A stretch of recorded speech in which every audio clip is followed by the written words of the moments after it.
I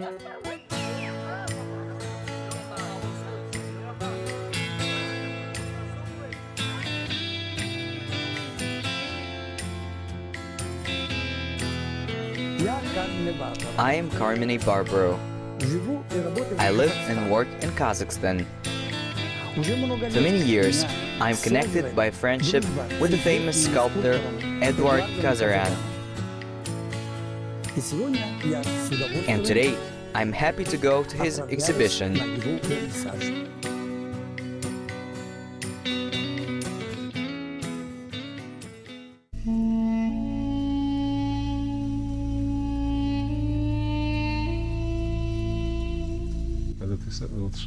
When you create something in the workshop, when you sit quietly, yes, the whole world is there, but you have the feeling that you have a universe in your hands.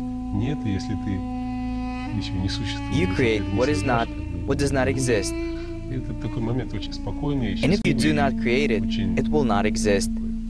And this is such a moment, very calm, happy, and you feel what you're creating. And an important point, you create the free thing, your thoughts. You do not make an amendment to anything.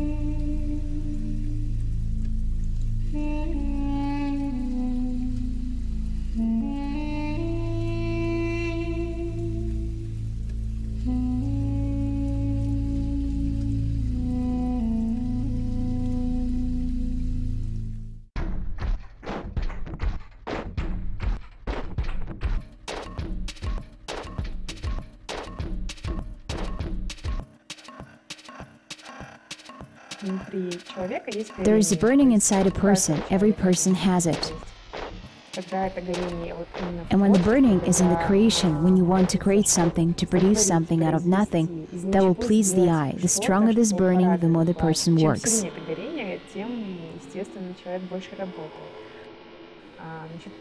As for diligence and efficiency, this is actually a unique person, because the unusual communication is always reduced to work, technology, to sketches.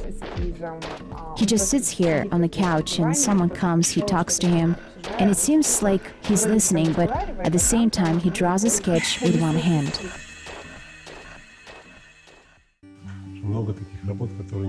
Many works that were not created, and they will never be made. The moment of inspiration missed. Here the slide. It must always be fixed on paper, so that it remains in your hands. And if on the paper it first passed the test of the idea, and you see, yes, in the schedule, in volume, it also earns to be developed. I often immediately mold in wax. When working in wax work, you start to have technical issues because you need to cast it. The sprue system is peculiar. These are the channels through which the metal should be uniformly, as hot as possible, in a plastic state reach all parts of the sculpture. It's not like pouring water into a funnel, because the metal is poured at a temperature of 1300 degrees, and for every second it practically cools down to hundreds of degrees. All this should happen very quickly. No delay is appropriate.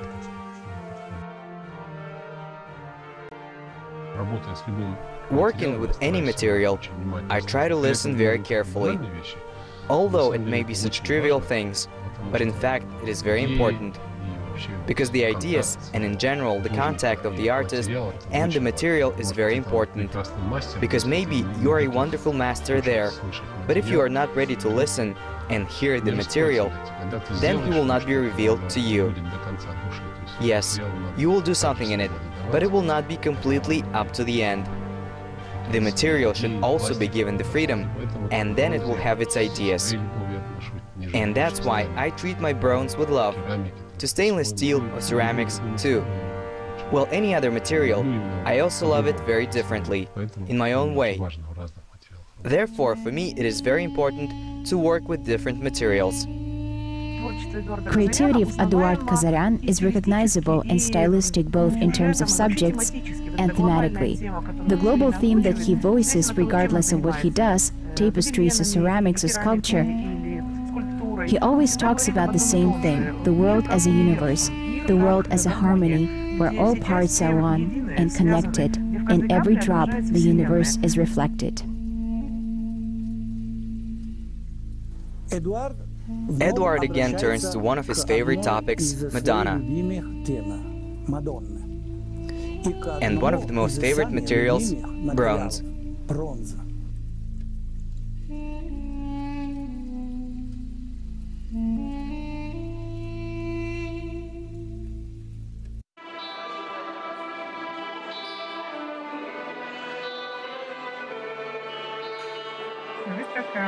The exhibition is called The Madonna in Stockings. Why did the author choose this title? Because he admires the beauty of a woman. He admires the fact that in a woman in itself there are two hypostases, a wife and a mother. A woman unites these two hypostates.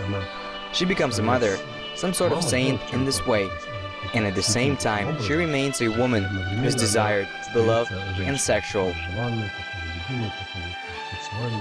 Someone told me how it could be. She is Madonna, something sacred. But again, for me, she is inherently both. And the sublime. And in that, and in the other sense. And these stockings, this is also the moment of some femininity, some kind of eroticism. Something that a woman, becoming a mother, nevertheless does not lose. It is natural too. You cannot lose the second by finding the first.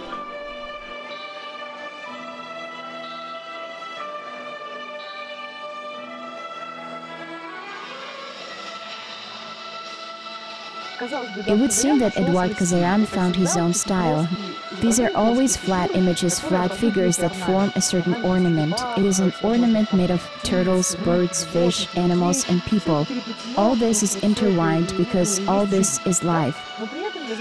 But at the same time, I noticed that his new works, which are now on display at his exhibition, they have become voluminous. They go beyond the two-dimensional space because they break through all the time. They're bent, in general they're alive, and most importantly, they're spatial.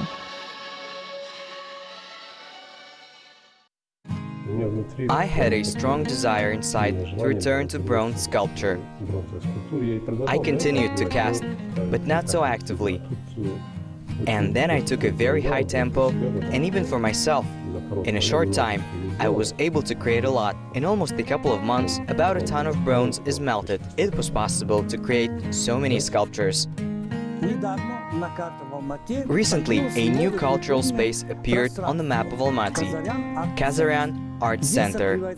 Here openings were opened, lectures and seminars were held, numerous workshops, a children's development center, and even language courses. Edward Kazaryan made a feat from my point of view, because on his own initiative, on his own land, he built this 3-story exhibition center. Beautiful, modern, in which the creativity of himself and all his friends fits well. But its center is not only walls, it's primarily an attitude. It is a brotherhood, a true brotherhood of artists. You come to the exhibition of Edward Kazaryan and you get to paradise because you immerse yourself in beauty, poetry, music, maybe long forgotten or become unnecessary in nowadays life, because each of his works is just a poetic work.